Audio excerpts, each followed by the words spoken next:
Друзья, приветствую вас в программе «Лав о главном». Обсудим острую тему на сегодняшний день, с которой столкнулись некоторые предприниматели нашего региона. Апелляционная палата отменила закон о патентах, а дискуссии вокруг продления срока действия данного закона в Народном собрании Гагаузии зашли в тупик. Председатель профильной комиссии Народного собрания Гагаузии по этике и депутатской неприкосновенности Владимир Коса отмечает, что продление даты действия закона – это не решение, а отсрочка проблемы, которая неизбежно обжалуется в судах.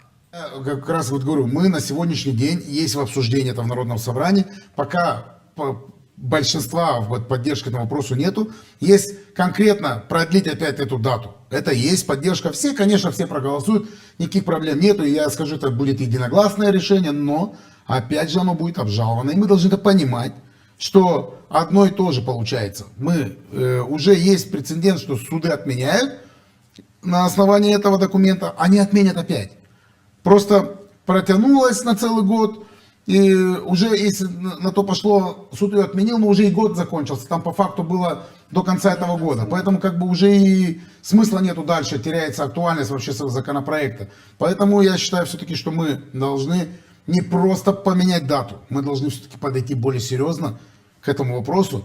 И считаю, что исполнительный комитет для этого должен подготовиться, выйти с инициативой. У них есть на сегодняшний день тоже специалисты, которые должны поставить на это акцент. И управление экономики этом есть, и управление финансов должны подойти к этому более правильно. А депутатский корпус, если принимает в их варианте, либо внесет свои какие-то дополнения, если что-то где-то им не понравится. Но обсуждать и что-то делать нужно. Нельзя просто менять дату.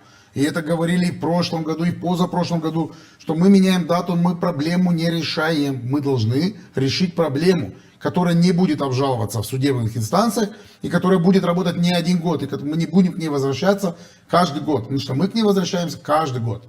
И я понимаю людей, я вообще понимаю, потому что человек хочет, чем проще для него, тем лучше. Он в любом случае идет по наименьшему сопротивлению. Плюс для того, чтобы ему было выгодно. И я понимаю, я всегда их поддерживаю за это. Есть возможность, пожалуйста. Но мы должны тоже быть реалистами и понимать, к чему приводят такие вещи.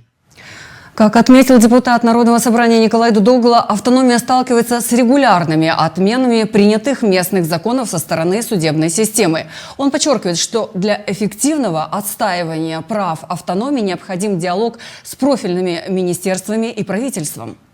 Что касается патентообладателей, конечно, мы, это наверняка уже несколько раз мы принимаем решение, судебная система отменяет, мы принимаем, судебная система отменяет. Естественно, что мы на этот раз тоже поддержим наших патентообладателей, потому что я слышал, как наши люди говорят, что есть затраты для того, чтобы поехать, привезти товары, холодно на базаре, все тому подобное. Конечно, мы поддержим. Но наверняка нужно вести переговоры первым лицам Гагаузии, это и исполкома Гагаузии, руководство Народного собрания, вести переговоры с правительством, теми министерствами профильными, которые это курируют, те, кто опротестовывает, госканцелярия и тому подобное, что этот пинг-понг, наверное, уже заканчивать, что нужно на территории Гагаузии добиться, чтобы мы, если принимаем наши законы, чтобы их не отменяли. В принципе, мы политическая автономия, я считаю, что имеем право принятия законов. Но для этого нужно встречаться, нужно говорить. Тут вакуум, который образовался, что мы закрылись и ни с кем ничего не хотим говорить, и все от этого страдают, наверняка пришло время, что все поняли, что никто не решит наши вопросы, кроме нас. По словам депутата Григория Дюльгера, продление закона о патентах помогало предпринимателям справляться с трудностями, но такая помощь часто превращалась в медвежью услугу. Почему компромиссное решение не устраивает ни бизнес, ни власть? В его комментариях. Мы всегда в поддержку наших патентообладателей шли именно навстречу, продлевали этот закон еще на 1 год. И понимая о рисках, что сразу же на следующий день госканцелярия подает в суд. Мы с коллегами договорились. Только они подали, мы заново меняем формулировку, где-то что-то, лишь бы не оставить людей один на один со своей бедой. Но к чему мы пришли? И людей всегда предупреждали, и опять вернусь к тому, что когда принимался наш покойный коллега, когда разрабатывал этот законопроект, это был помощь тогда, в 90-е годы, когда были сложные времена, что малому бизнесу помочь как-то не было той формы. Поэтому и тогда было придумано патент. Но из года в год мы сталкиваемся с тем, что помогая людям, мы в неком смысле делаем сейчас, в данные последние года, медвежью услугу. Объясняю почему. В прошлом году, когда начались налоговые приходить и отштрафовывать этих людей, лично ко мне подходили патентообладатели с возмущением, чуть ли не с матом. Вот, вы виноваты, идите оплатите мои штрафы. Я говорю, подождите. То есть до этого, когда нам надо было в прошлом, позапрошлом году продлевать закон, вы собирались перед исполкомом, были очень большие скандалы, напор, что чуть ли не там попробовать коллег, которые не хотели за это проголосовать, чтобы продавить этот вопрос. Мы голосуем, объясняя вам все эти риски, а вы потом приходите еще и обвиняете нас, что идите еще за нас, еще и штрафы заплатите. Было предложение и по соцфонду, да, есть аналогия, как сделала Республика Молдова, они предложили, мы даем кассовые аппараты вам, одно из условий было тоже, они начали использовать кассовые аппараты, но мы возмещаем это в расходы, то есть, я понимаю, они говорят, нам дорого купить там за 5000 этот кассовый аппарат, да, но вам государство возмещает его в расходы, в налоги, вы его спишете, вы не потратите как бы эти налоги. Депутат Владимир Кыса отмечает, что нынешняя система продления патентов создает лазейки для уклонения от налогов. Он акцентировал внимание на том, что крупные владельцы нескольких торговых точек должны быть готовы к открытию предприятий и регистрировать кассовые аппараты. Здесь встала камень преткновения, стал, что наши жители не платят соцфонд и медстрахование. Да. Как бы для того, чтобы им легче было работать, потому что мы понимаем, что сегодня действительно тяжело работать вот на рынках, да, есть проблема, особенно сейчас еще и услуги поднялись, кто-то держит вот это, торговое место, где-то еще аренду платит, газ дорогой, свет дорогой, как бы, действительно неподъемно.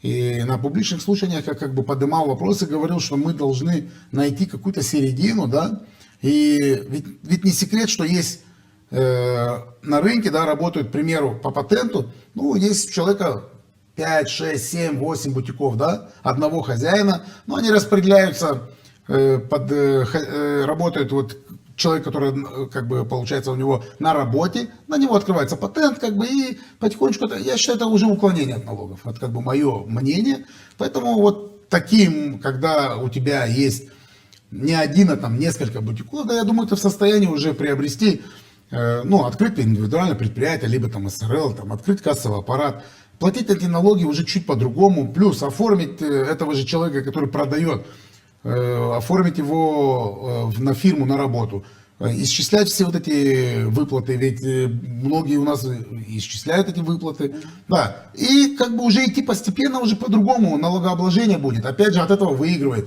и автономия, и населенный пункт, куда эти налоги поступают. Депутат Владимир Кыса акцентирует внимание на несправедливости системы. Налоговая наказывает, а суды встают на ее сторону, оставляя предпринимателей в уязвимом положении. Почему власти продолжают принимать законы, которые создают проблемы для малого бизнеса, вместо того, чтобы защищать тех, кто едва справляется с растущими расходами? И где та самая золотая середина, о которой так все много говорят? Обсуждать и что-то делать нужно. Нельзя просто менять дату.